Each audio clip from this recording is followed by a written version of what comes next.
Los números de la economía, lo que ha marcado el INDEC en el día de ayer, ha demostrado, si bien una baja interanual, un repunte en cuanto a esos números. Y lo vamos a estar mostrando, lo vamos a estar reflejando justamente a lo que se han dado, a lo que ha mostrado en el día de ayer.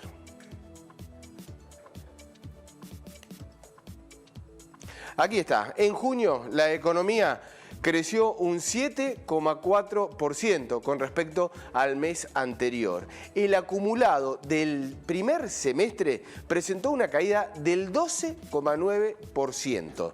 ¿Se entiende? En junio creció un 7,4% con respecto al mes anterior, pero obviamente en lo que es el primer semestre hay una caída del 12,9% con respecto al mismo periodo del 2019. Los rubros que más cayeron, en este caso ya no es más la industria manufacturera, sino los que traccionaron a este pequeño repunte, pero igual la caída, el transporte y comunicaciones en un 20,8%, servicios comunitarios, sociales y personales en un 63,2%. Y también cayó la agricultura, ganadería, caza y civicultura en un 9,6%. Los índices positivos, la intermediación financiera subió un 4,8%, electricidad, gas y agua un 3,6%. Este último índice tiene que ver justamente con la reactivación a nivel industrial en los últimos días.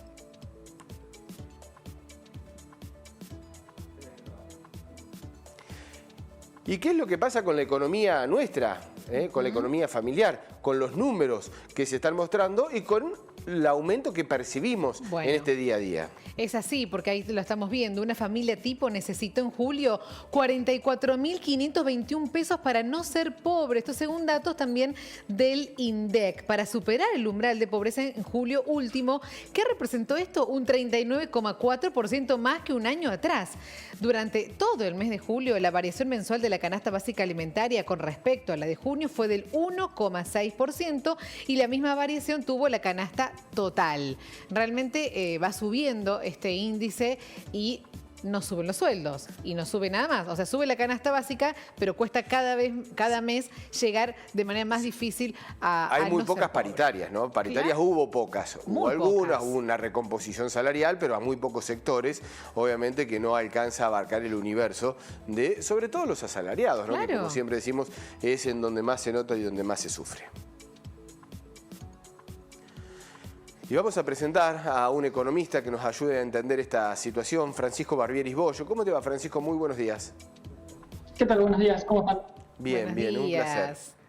Gracias, Francisco, por este tiempo. ¿Nos ayudás a esta pregunta que es tan difícil? ¿Por qué nos cuesta tanto todo? ¿Por qué nos seguimos endeudando? Porque pareciera que hay cosas como, por ejemplo, las computadoras que se han vendido tanto en esta cuarentena, que han aumentado hasta un 100% en algunos casos. Sí, sí, la verdad que sí. En electrónica ha habido aumentos muy grandes. Sobre todo las computadoras, como bien decías vos, quizás celulares o televisores han aumentado, pero no tanto como las notebooks, más que nada. Que eso tiene que ver con varias cosas de por qué siempre son caras las cosas en Argentina. Una tiene que ver con la incertidumbre, o sea, con el dólar básicamente, que también... Todos habrán escuchado que estos días hay rumores de si el cupo de $200 sí o no, si va a haber alguna devaluación oficial o no, etcétera. Y siempre que hay aunque sea algún ruido, por más que después no se materialice con el dólar, los importadores suelen subir los precios de los bienes que importan, en este caso la electrónica, las computadoras. Sí, Francisco, un ruido que se metió hasta el presidente, digo, no fue un ruido menor el que vio. Sí, la verdad que es un ruido, bueno, todavía estamos viendo a ver qué va a pasar con este tema del dólar, porque está habiendo una demanda de dólares muy grande de las reservas del Banco Central por la compra del dólar ahorro, y la verdad que sí, siempre que hay estos ruidos suele haber aumentos de precios, digamos, o abusos, digamos, por parte de los importadores, que además es un sector bastante concentrado, el tema de la importación de cualquier tipo de bien en Argentina, con lo cual ahí se han detectado precios muy altos, y sobre todo en las notebooks, que también tiene que ver con un aumento grande en la demanda, sobre todo ahora, digo, desde la cuarentena, tanto para los chicos para ir a las clases como para el teletrabajo. Es una herramienta de trabajo básica y, bueno, obviamente no había tanta oferta en Argentina, por lo menos, como para hacer frente a una demanda tan grande. Y eso sumado a la pandemia, a las cuarentenas que Hay veces que si cierra una fábrica o un centro de distribución por el tema de alguna cuarentena, algún rebrote, etcétera, eso también complica las cadenas de distribución. Esto ha pasado no solo en computadoras, sino que está pasando en otros rubros, no sé, por ejemplo, los colchones, que son bienes también relativamente caros.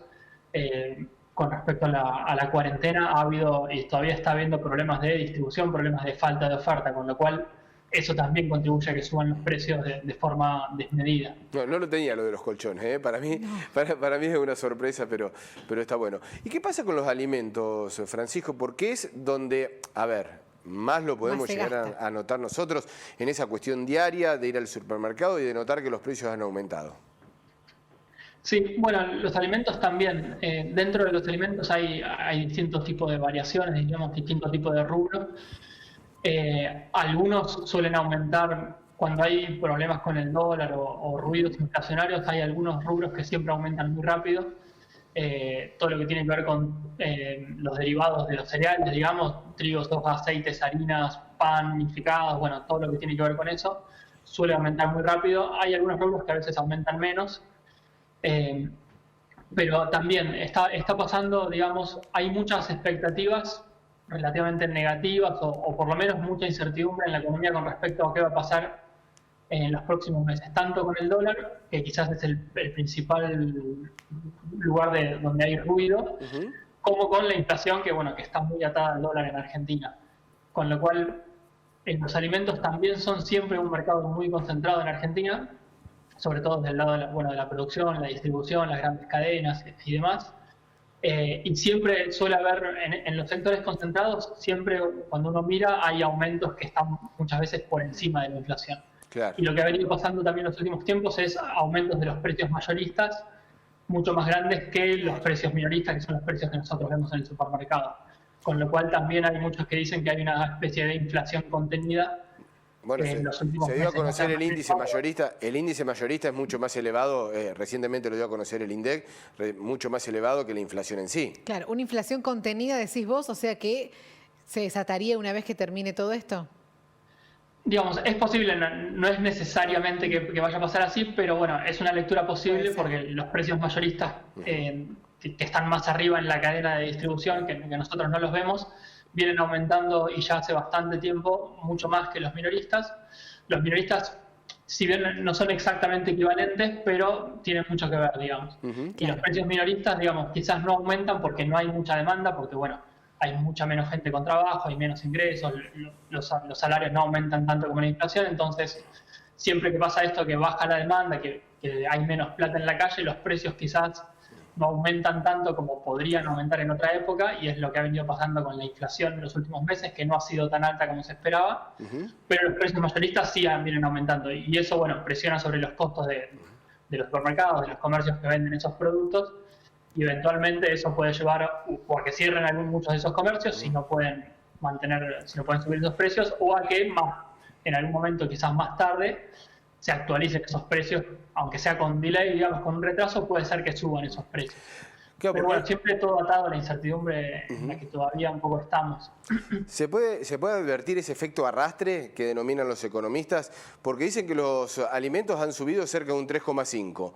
El índice mayorista de inflación es superior a la inflación y se estima, al menos son las presunciones, una inflación superior en la última medición que en la anterior. Todo este combo nosotros lo vemos en los supermercados. ¿Ese 3,5 en el aumento de alimentos está presente, Francisco? Bueno, un poco sí y un poco no. Siempre hay una diferencia también entre lo que uno ve en el supermercado y la inflación en general, porque la inflación tiene muchos rubros aparte de alimentos y tiene una cierta ponderación, digamos, la inflación es un promedio, entonces en el promedio nunca es representativo exactamente de lo que uno compra. Está bien, pero en la última, sí. Disculpa Francisco, digo, en la última los alimentos estuvieron por menor del promedio, en la anterior estuvieron por encima. Ahora seguramente van a estar por encima, porque hay un 3,5 de aumento, lo que va a marcar seguramente un aumento inflacionario también. Sí, seguramente. Y también, bueno, lo que uno ve hoy en el supermercado lo vamos a ver reflejado dentro de un mes, digamos, porque las mediciones siempre salen con un cierto retraso. Eso pasa. Y también lo que viene pasando es que la inflación de los últimos meses fue baja, pero es cierto que había muchos precios regulados o anclados, digamos. tarifas de servicios públicos congeladas, las naftas que ahora se descongelaron un poco, pero venían congeladas y eso impacta en los costos y en los precios.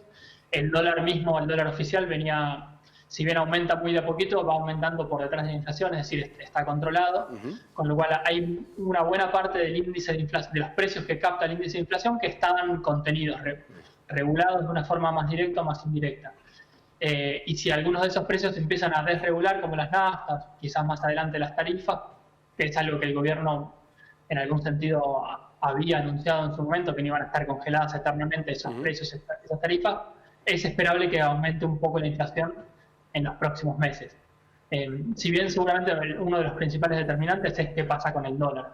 Claro. Y eso lo vamos a ir viendo también qué pase con la renegociación de la deuda el 24 de agosto, cuando se termine de materializar eso.